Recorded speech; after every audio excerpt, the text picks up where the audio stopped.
Now, let's focus on what are the benefits of having a positive attitude and thinking. Why engage in positive attitude and fostering a positive thought process?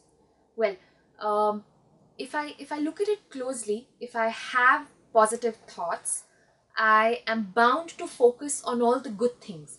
If I channelize my energies on all the good things, I am I tend to focus my energies on more successful outcomes. On the contrary, if my thought process is very negative, I am going to focus on nothing but the negative. I'm going to focus on the bad things, and eventually this will lead to unsuccessful outcomes. Having a positive thought process has many more advantages. For example, I tend to be more successful in my personal and professional front. Because I'm more successful, I am more satisfied, I tend to be happier. Overall, I tend to have a more positive outlook towards life. I certainly have a stronger immune system if I'm happier. I'm more satisfied.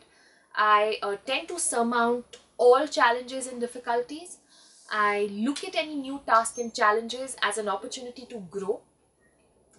Also, this is really linked to the T model of personality, which we spoke about in the first module of self. Let's go back to what that T model was. Your T model, which is the thoughts, emotions, and actions. Now, when I say thoughts, thoughts basically refers to the self-talk that you engage in, or your inner monologue that you engage in. When I say self-talk, this self-talk can be, if you, in retrospection, if you reflect upon what are the self-talk that you engage in, what are the statements you say out aloud or silently to yourself. These can range from it's going to be a good day vis-a-vis it's such a long and hectic day.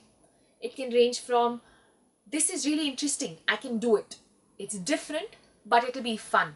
Vis-a-vis this is different, I haven't done this before, I don't think I can do it. So in order to change our attitude, in order to change our attitude towards more positive, it is very important to engage in proper assessment of what sort of self-talk I engage in, determination and discipline to eliminate that self-talk. That is the first step towards building a positive attitude. Now let's find out what are the ways in which I can promote or add positive behavior in my day-to-day routine. There are various acts and various ways that you can engage in. For instance, spread a smile around at work, at home. Some of us do tend to carry baggage from work back to home, and we tend to carry personal problems and back to the office.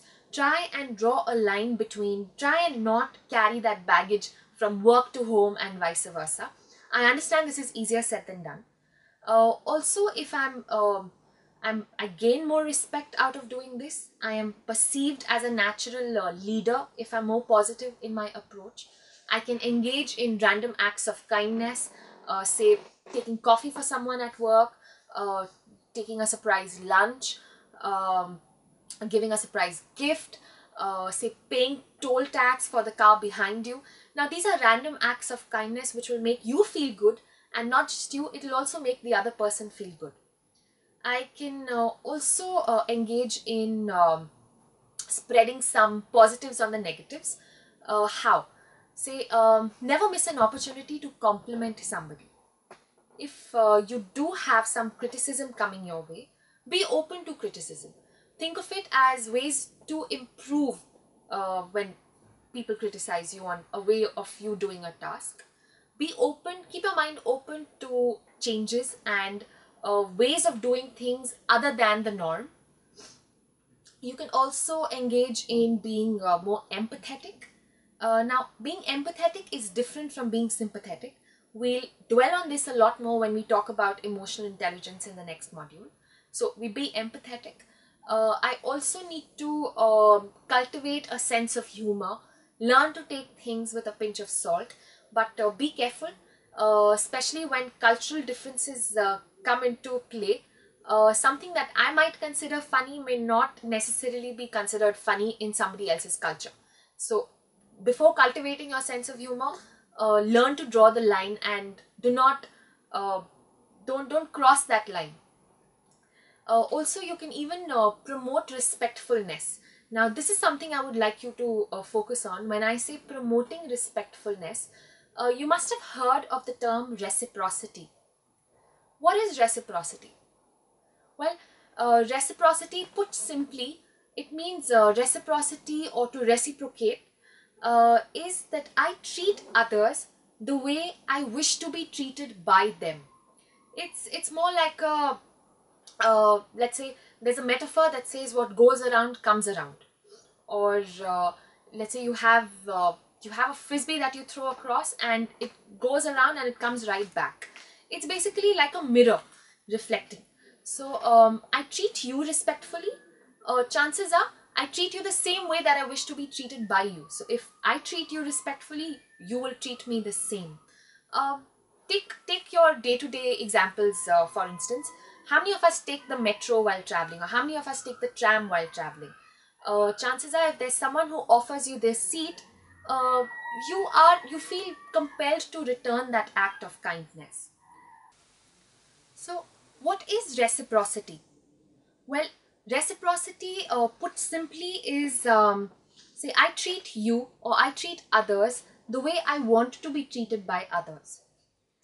For example, if I wish to be treated with respect, I will treat the others or the other person with respect. It's like a give and take. No, it's not tit for tat. It is more like what goes around comes around. You must have heard of that metaphor, what goes around comes around. So basically, if someone is nice to me, I want to be nice to that person.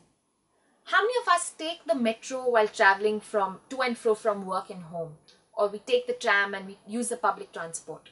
Now, if there is some person who offers you their seat, you feel compelled to return the favor, or you feel compelled to return that act of kindness. That is reciprocity. So when I say promote respectfulness, I basically mean that until and unless I don't treat others with respect, I shouldn't expect to be treated the same way from others. That's reciprocity. Another way of incorporating a positive and a positive attitude in your daily routine is to be a little more forgiving, uh, be a little more empathetic. Reflect on how you behaved, and before you end your day, think of the things that made you happy. It can be anything, any three small things or four small things that you can think of that were nice or that were in your favor, or something that you can smile about. For instance, that say your friend is planning a holiday for you, or you did not get traffic while on your way back home, or your mom made delicious supper, or you ended up catching up with a friend, a long lost friend, or you accomplished a small target at work. So think of these two, three small things that happened during the day which brought a smile to your face. Do not carry any baggage from work to home. This is one way of building and inculcating and disciplining yourself to incorporate positive thought process and eventually have a positive outlook towards everything in your life. In this fast-paced world, we generally don't have control on various life events, but we can certainly control our reactions to it. That's the term that I need you to focus on. Instead of reacting to this, how about reflecting and responding to different situations? A positive attitude is like a magnet for positive results. If you have a bad attitude, you can never have a good day. On the contrary, if you have a positive attitude, you can never have a bad day. Think about it. The choice is yours.